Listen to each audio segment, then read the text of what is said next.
This is just a quick video to show you the end of year procedures for putting your Chromebook into long-term storage mode and then cleaning it. So right now, I just have the Chromebook at the login screen, and you'll want to power the Chromebook with your charger on the same side that you see the little light on the Chromebook.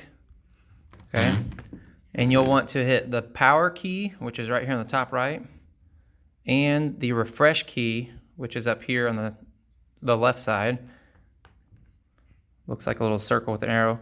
Power key and refresh key, you're going to hit that at the same time. Hold them both down, and you're going to remove the charger.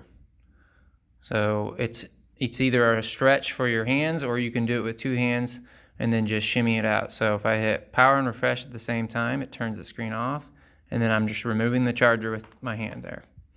And what that does is, now anytime you try to press power, the Chromebook should not turn on. Okay? There's no light. It will not turn back on until you plug a power cord back in. So don't plug a power cord back in after this. Now we can clean it because none of the keys will do anything. So I'm just using a disinfectant wipe.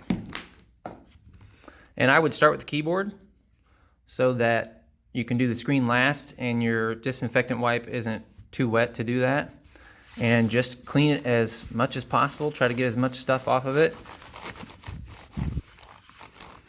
Shouldn't take too long. If you need to do the underside, you can do that. If you need to do the top side, you can do that. And then we'll go to the screen.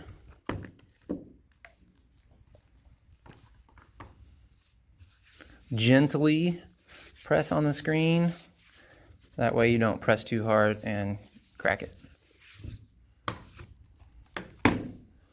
And that should be it. If you want to leave the Chromebook open, you can, just to let it dry a little bit, but it's no big deal if you close it.